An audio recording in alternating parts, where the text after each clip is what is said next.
নমস্কার, ইন্ডিয়ান এগ্রিকালচারে আবার আপনাদের স্বাগত। তো চলুন, আমি আজকে যেই চাষটা দেখাবো সেই চাষটা হচ্ছে মার্কেটে সব সময়ের জন্য দাম থাকে। মানে এই সবজিটার সব সময় দাম থাকে, কোনো সময় দাম কম হয় না। আর এই সবজিটা একটু চাষ করতে যেমন কঠিন, সেরকম মার্কেটে দাম পাওয়া যায় সব সময়। চলুন তাহলে আপনাদের দেখাই। এটা হলো উচ্ছা বা করলার চাষ।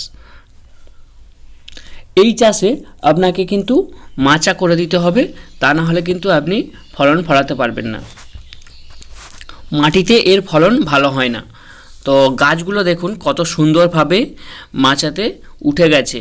আর এই গাছগুলো কিন্তু বেশি দিনের নয়, ঠান্ডার জন্য একটু বাড়টা কম হয়েছে, কিন্তু ঠান্ডার সময় লাগানো হয়েছিল, ঠান্ডার জন্য একটু বাড়টা কম হয়েছে, কিন্তু এই গরম পড়তে একটু দেখুন এর বাড় কত সুন্দর। আর গাছগুলোর কোয়ালিটি দেখুন অসম্ভব সুন্দরের ভালো আছে।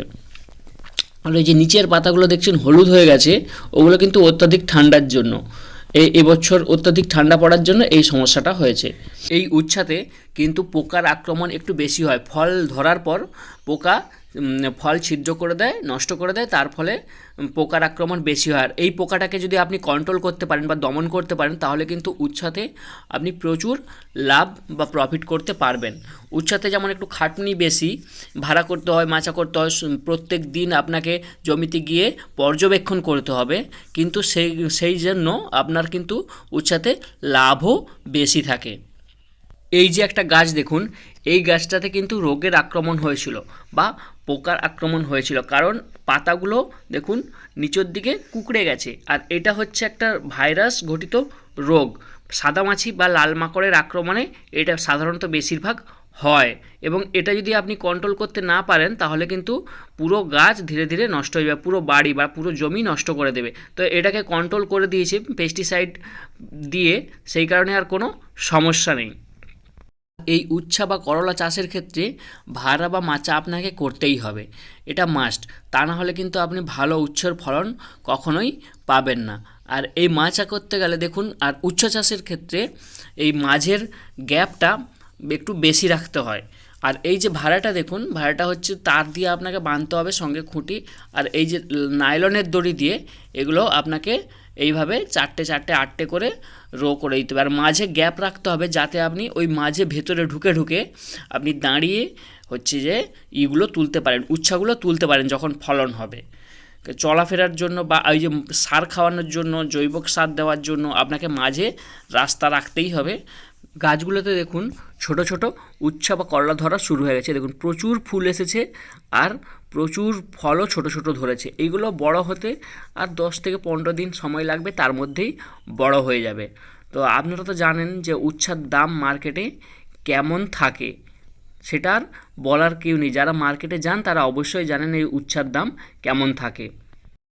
এই উচ্ছা বা করলার চাষ শুধুমাত্র বর্ষার সময়টা বাদ দিয়ে আপনি সারা বছরই প্রায় করতে পারবেন।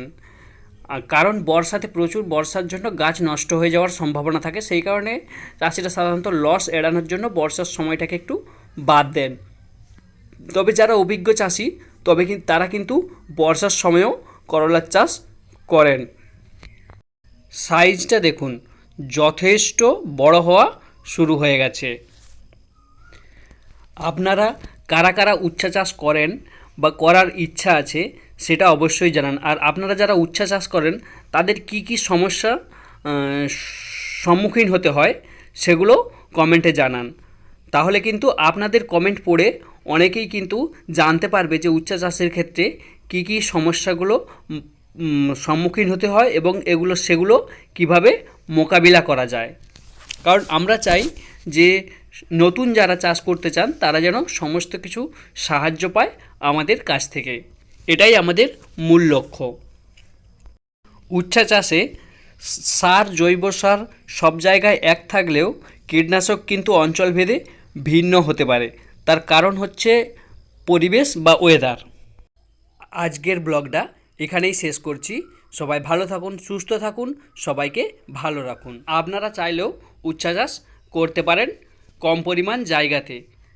তো আর উচ্ছা চাষ কিন্তু সবসময় আপনাকে প্রফিট দিয়েই যাবে। আর উচ্ছা চাষ নিয়ে আপনাদের কিছু জানার থাকলে অবশ্যই কমেন্টে জানান যে কি কি জানার আছে। যাওয়ার আগে চ্যানেলটা সাবস্ক্রাইব করে দিয়ে যান।